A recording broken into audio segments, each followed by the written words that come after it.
السلام علیکم دوستو، آج میں آپ کو بتانے والی ہوں مرزا غالب کے خط جو 2 خط ہیں ان میں سے یہ خط کے منشی ہرگوپال تفتہ کے نام جو انہوں نے خط لکھا ہے اس کی ہم کوشچن آنسر کریں گے اور ہم اس کا خلاصہ پڑھیں گے آج۔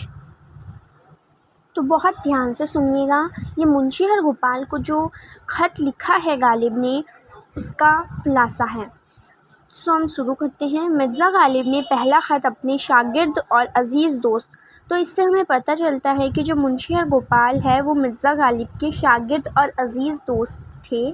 منشی ہرگوپال تفتہ کے نام تحریر فرمایا۔ تحریر یعنی لکھا ہوا یا جو لکھی ہوئی باتیں ہوتی ہیں انہیں تحریر کہتے ہیں۔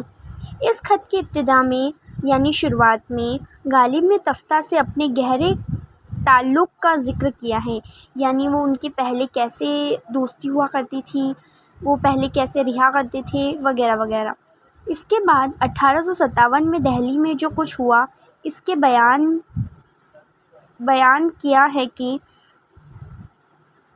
یہ 1857 میں جو دہلی میں ہوا تھا یعنی 1857 کی کرانتی کے بارے میں یہ بتایا گیا ہے کہ دہلی میں جو کچھ بھی اور جہاں پر بھی لڑائیاں ہوئی ہماری کرانتی کاریوں نے کری ہیں ہمارے دیش کو آزاد کرانے کے لیے، جو دہلی میں بھی ہوئی تھی، تو اس کے بعد کا جو ماحول ہے اس میں اس کا بیان دیا گیا ہے اور پہلے کیسا ہوا کرتا تھا اس کا بھی اس میں بیان کیا گیا ہے۔ تو ہم یہاں تھے۔ تو 1857 میں دہلی کے بعد کچھ ایسا ہوا، جو کرانتی ہوئی اس کے بعد کچھ ایسا ہوا کہ بہت ڈھونڈنے پر بھی، تلاش کرنے پر بھی یہاں کوئی مسلمان نہیں ملتا ہے، خواہ امیر ہو یا غریب، ہندو تبلا کچھ باقی ہے، کچھ باہر کے لوگ، یعنی کہ وہاں ایک بھی مسلمان نہیں ملتا تھا۔ جب ایک زمانہ تھا جب آپس میں دوست تھے، سبھی اڑوس پڑوس میں وغیرہ سب۔ مرزا غالب اس خط کے دوسرے حصے میں اپنے حالات کا ذکر کر رہے ہیں کہ وہ کس طرح رہ رہے ہیں، کہاں پر رہ رہے ہیں، تو ہمیں بتاتے ہیں وہ تحریر فرماتے ہیں یعنی لکھتے ہوئے بتاتے ہیں کہ ہم جس مکان میں 9-10 سال سے کرائے پر رہتا ہوں اور یہاں مکان اتنے قریب ہے کہ دیوار سے دیوار لگی ہوتی ہے، پہلے نہیں ہوا کرتا تھا ایسا، بہت دور دور مکان ہوا کرتے تھے، اب ایسا ہونے لگا ہے کہ اب یہاں بھی ہوتا ہے اور جہاں پر یہ رہتے ہیں وہاں پر کیا ہوتا ہے جہاں پہ ایسے مکان بنے ہوئے ہیں کہ دیوار سے دیوار چپکی ہوئی ہے، تو ایسے مکان بنے ہوئے ہیں، کوئی گیپ نہیں چھوٹا ہوا۔ گھر حکیموں کے اور 2 نوکر ہیں، درزا نریندر سنگھ بہادر ولی پٹیالہ کے۔ کیا ہوتا ہے یہاں کا ایک راجا ہے جس کا نام نریندر سنگھ ہے، تو اس کے جو 2 نوکر ہیں وہ بھی یہاں ہے، مطلب ایک راجا کے 2 نوکر ہیں، یہ وہ سنا رہے ہیں، ٹھیک ہے۔ تو راجا نے انگریزوں حکمران ان سے یہ وعدہ لیا تھا، کس سے؟ مہندر سنگھ سے یہ وعدہ لیا تھا انگریزوں حکیموں نے کہ دہلی کو فتح کرنے کے بعد یہ لوگ بچے رہیں، جو نریندر سنگھ نے وعدہ لیا تھا کہ یہ لوگ بچے رہیں۔ چنانچہ فتح کے بعد راجا کے سپاہی یہاں آ کر بیٹھ گئے اور یہ گلی محفوظ رہی، ورنہ سب کچھ برباد ہو جاتا، یعنی راجا کے جو سپاہی تھے وہ سب بچ گئے، ایک گلی میں بیٹھ گئے وہ لڑائی ختم ہونے پر، اور وہ محفوظ رہے ورنہ سب برباد ہو جاتا۔ پوری بات بھی یہاں کوئی نہیں بتا سکتا کیونکہ انگریزوں نے یہاں خفیہ خبر دینے والے چھوڑ رکھتے تھے جو انہیں ہر بات کی خبر دیتے تھے۔ یہاں پر الگ الگ گلیوں میں بہت سارے آدمی رکھ رکھے تھے انہوں نے اپنے انگریز حکیموں نے، جو انہیں پل پل کی خبر دیتے تھے کہ کون ان کے بارے میں، کون ان کے خلاف ہے یا کون ان سے مددگار ہے، کون ان کی مدد کرتا ہے، تو کون ان کے خلاف ہے اور کون کے مددگار ہے۔ اگر میں بھی ان کے خلاف لکھتا، یعنی جو مرزا غالب ہے وہ کہہ رہے ہیں کہ میں بھی اگر ان کے خلاف لکھتا اور انگریزوں کو اس کی خبر ہو جاتی تو اس سے مجھے نقصان اٹھانا پڑتا، کیونکہ میں شہر کی اصلاح کرتا تھا اور یہ کام 10 سال سے انجام دے رہا تھا، اور اسے ہی اپنی نوکری اور مزدوری جانتا۔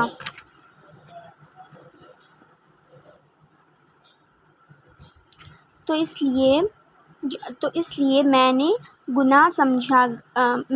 گناہ سمجھا گیا اور مجھے بھی بادشاہی دفتر میں حاضری دینے نہیں جانا پڑا، جبکہ بڑے بڑے جاگیردار بلائے گئے اور پکڑے گئے۔ غدر نے بعد گھر کے گھر برباد ہو گئے، مکان تو رہے پر ان میں رہنے والے کوئی نہیں تھا۔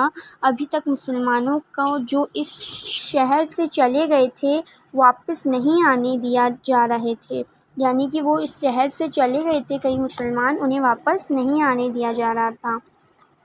مظلوموں کو سزا دی جا رہی ہے اور دلی کے لوگ مختلف پریشانیوں سے دوچار ہیں۔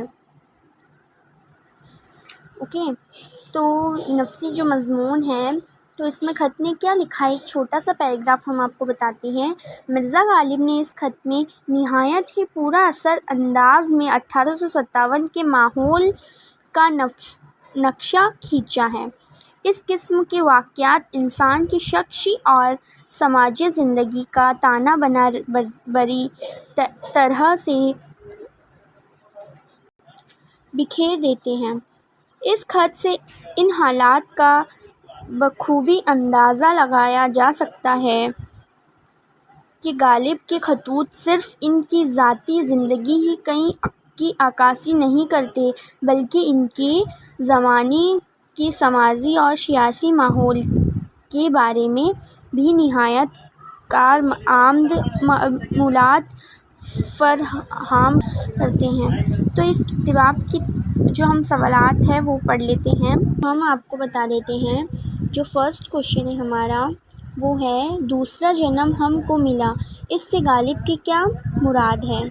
یعنی کہ وہ ان میں جنگ ہوئی، وہاں پر جو جنگ ہوئی تھی 1857 کی جو کرانتی ہوئی تھی، وہاں پر بہت کم جنے بچے تھے تو وہ بھی بچ گئے تھے، اس لیے انہیں دوسرا جنم کہا گیا۔ تو آئیے ہم اسے لفظوں میں کیسے کنورٹ کرتے ہیں دیکھتے ہیں۔ 1857 کے ہندگاموں میں انگریزوں نے دلی کے باشندوں پر طرح طرح کی ظلم و زیادتیاں کیے، بے گناہوں کو پھانسی پر چڑھا دیا گیا، قتل و غارت گری ہوئی۔ ان حالات سے محبوب ہو کر کئی لوگ دلی چھوڑ کر دوسری جگہ چلے گئے۔ اس دوران غالب دہلی میں ہی رہے اور ان ہنگاموں سے محفوظ رہے۔ اس محفوظ رہنے یعنی زندہ رہنے کی ہی غالب نے دوسرا جنم کہا گیا ہے۔ وہ بہت مشکل سے بچے ہیں، اسے ہی انہوں نے دوسرا جنم کہا گیا ہے۔ تو آئیے ہم دوسرا سوال کرتے ہیں۔ مفصل حال لکھتے ہوئے ڈرتا ہوں، غالب نے یہ بات کیوں لکھی؟ تو مرزا غالب نے یہ بات اسی لیے تحریر کی یعنی لکھی ہے کہ اس زمانے میں دہلی میں انگریزوں نے چاروں طرف خفیہ خبر رکھنے والے لوگ چھوڑ رکھے تھے، جو اس بات کی خبر انگریزوں کو دیتے تھے کہ کون ان کے مخالف ہے اور کون ان کے ساتھ ہے۔ مخالف یعنی ان کے جو ورودھ ہونا۔ اگر غالب اس زمانے میں حالات اور خاص طور پر 1857 کی تفصیلات لکھتے اور اس کا پتہ انگریزوں کو چل جاتا تو انہیں نقصان پہنچتا، اسی وجہ سے غالب نے یہ بات تحریر فرمائی ہے۔ اب آئیے ہم تیسرا کوشچن کرتے ہیں۔ اس فتنہ آشوب میں کس مصلحت میں دخل نہیں دیا سے آپ کیا سمجھتے ہیں؟ یعنی جو یہ سینٹنس ہے، اس فتنہ و آشوب میں نے کس مصلحت میں دخل نہیں دیا؟ اس فتنہ و آشوب میں نے کس مصلحت میں دخل نہیں دیا کا یہ مطلب ہے کہ مرزا غالب 1857 کے ہنگاموں میں کسی بھی اعتبار سے شریک نہیں ہوئے، گھر پر ہی رہے اور جو کچھ شہر میں ہوتا رہا اسے دیکھتے رہے، اور یہ سب انہوں نے اس لیے کیا کہ وہ اپنی جان کی حفاظت کر سکیں۔ اب ہم 4تھ کوشچن کرتے ہیں۔ گھر کے گھر بے چراغ پڑے ہیں، اس کا کیا مطلب ہے؟ یعنی گھر میں تو لوگ ہیں، یعنی رہنے والے، اس میں جو رہنے والے ہیں وہ نہیں ہیں۔ تو گھر، آئیے ہم اسے لفظ میں کنورٹ کرتے ہیں، صحیح لفظوں میں۔ گھر کے گھر بے چراغ پڑے ہیں، غالب کے اس قول کا مطلب ہے، یہ جو ہم ہندی میں اسے پکتی کہتے ہیں، اسے اردو میں قول کہا جاتا ہے۔ دھیان رکھیے گا جب آپ ایگزام میں لکھیں گے تو اس قول کا مطلب یہ ہے کہ 1857 کی غدت کے بعد لوگ اپنے گھروں کو چھوڑ کر دوسرے علاقوں میں چلے گئے تھے، جو وہاں پریشانیاں جھیلنی پڑ رہی تھی، ان سے بچنے کے لیے لوگ دوسرے علاقوں میں چلے گئے تھے دہلی کو چھوڑ کر۔ تو گھر بالکل خالی تھے، وہاں عبادت کرنے والے اور صاف صفائی کرنے والے کوئی نہیں تھے۔ مطلب یہ کہ مکان تو تھے مگر ان میں انسان کوئی نہیں تھا۔ اس ویرانی کو ہی غالب نے بے چراغ گھر کہا ہے۔ تو اب 5واں سوال ہے ہمارا، محرم سیاست پاتے ہیں، غالب نے اس جملے میں کیا کہنا چاہا ہے؟